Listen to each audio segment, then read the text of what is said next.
So yun mga kapatid, good news to dahil nga panibagong investment to, no? So tawag nun, dito siguro soon, itatayo yung design na bahay na gusto ko. Ilapit mo dito, me.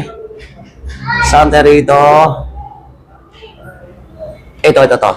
251 square meter at 100 square meter magkatabi yan. So ang balak ko ito siguro medyo bigat-bigat kasi mga 12 bedroom to eh. So 12 bedroom ang ipagawa natin dyan. Tapos kumuha ako ng panibagong investment. Panibagong investment na naman to. Ito naman house in lot naman to. House in lot. Ayan. Kung nakita nyo yan. And then, meron pa tayong isa rito na commercial area.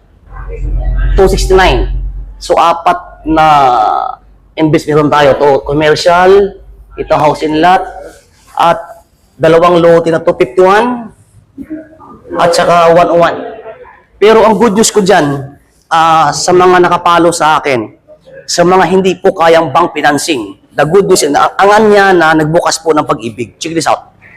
So, ito yung Pag-ibig nila ngayon. Sa mga hindi po kaya yung bank financing, no? So, Pag-ibig, open tayo. Sa ngayon, ito pa lang ang available na binuksan. Ito naman, under construction yan. Ang kagandahan talaga rito, ipakita ko sa inyo, ito apat na subdivision yan eh. Hindi siya pinagsama-sama sa isang compound para hindi crowded.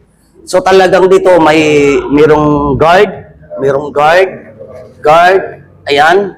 Tapos yung pinaka-main clubhouse, commercial area. Yan, kung nakikita nyo, napakasulit. Ito yung, ang nagustuhan ko talaga sa kanya na is, para sa the next BGC. Siya yung talagang. Tapos, the good thing is, 4 na hektar yung, yung clubhouse, almost 4 hektar ata, or 4 hektar yung clubhouse, no? Tapos, ito, hindi ka nalalabas. Sa labas ng subdivision, nandiyan talaga lahat. Ayan, ito mga sample unit dyan. Ayan, ito yung gate natin. Ayan. Ngayon, sa mga may balak kumuha ng bahay, house in lot, through Pag-ibig available dito. But take note, ito yung mga sample natin sa Pag-ibig. Pero take note, ito ay hindi katulad sa ibang subdivision na dikit-dikit yung bahay. Ito kasi talaga mayroong pagitan, no? So ibig sabihin, kinokontrol yung pagdami ng tao sa loob ng isang compound kasi hindi siya dikit-dikit eh. Kasi kung nakita mo to, sobrang lalaki na mga cut na lupa nila. 80 square meter, 100, ayan. Pero sa ngayon, ito palang bakante natin. Tapos dito. Sa gusto maging kapitbahay ako dito, mayroong available pa ng mga ilan. 3. 1, 2, 3, 4, 5, 6, 7. Siguro mga sa 10. Available dito naman sa area ko, lot area, available siya. House in lot, available din siya. Naman, dito na area, almost was out na rin. Kasi kung nakikita nyo, yung mga, ayan. Wala na mga palatandaan eh, ayan. Ito naman siguro, available siya ng kung gusto mo ng lupa lang talaga, available yan. House in lot, available din yan. Tapos dito sa kabila, almost was out. Napakasulid. Kasi this is new subdivision talaga eh. Talagang fresh talagang subdivision na to. Kasi kung nakita mo, sa bawat bawat subdivision is meron siyang playground. Pero lalabas lang sa subdivision para puntahan yung pinakamalaking clubhouse. Kasi kung pagkakaalam ko, 4 hektar ata. 4 na hektarya yung clubhouse dito. Ito sa mga sample ng natin. Napakasulit yan. Kasi kung napansin nyo, hindi siya dikit-dikit eh. Ayan, hindi siya dikit-dikit. Ayan. May 2 meter set. 2 meters setback. So, ibig sabihin talagang kinontrol ng anya na yung pagdami ng tao doon sa compound. So, magandang naisip talaga ng anya na. So, isa ito talaga sa nagustuhan ko kasi mapili talaga ako sa lahat ng area. Kasi investment yan eh. So, mahirap mag-invest ng lupa kung medyo alanganin. Kaya sa mga nakapalo sa aking kapatid, sa mga may balak po mag-invest hanggat mura pa. Kasi ito kasi, underdeveloped pa siya. Ang turnover ata, siguro 2026. So, meron pang time. So, ibig sabihin, kapag ganito kasi, kapag close pa siya, mas mura siyang kunin sa ngayon. Pero kapag na-develop na talaga lahat ng mga to, pag binuksan na lahat ng mga yan, magmamahal yan. So, kontakin nyo po yung nasa caption, Jasmine De Castro. So, isa yun sa ating agent natin, napakaganda.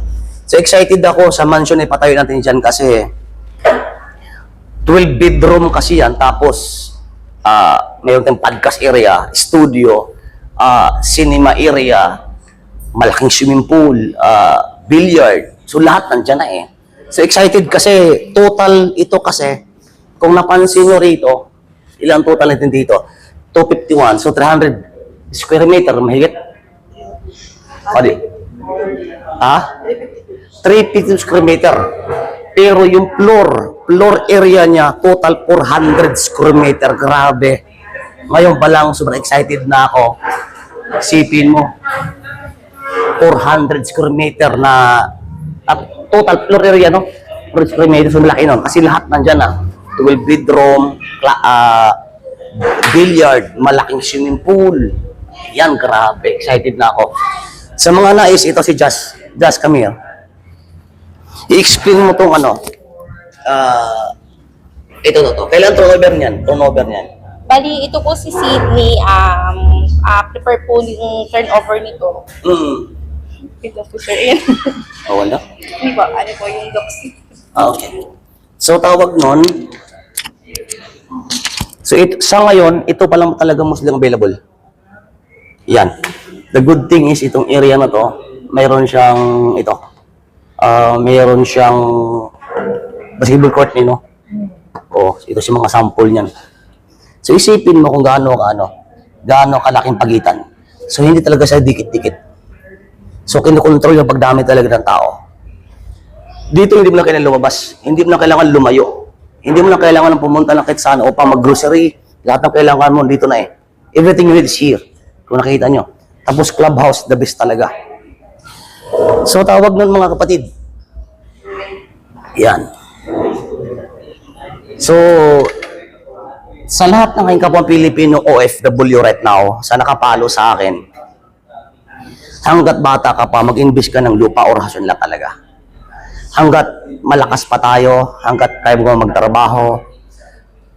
Isa ito sa nakita ko na sobrang ganda talaga ng place. As in talaga. Tansa Cavite ito sa Anyana sa Division. Ito, mga marami pa itong available sa mga hindi kayang bank financing. Pag-ibig tayo.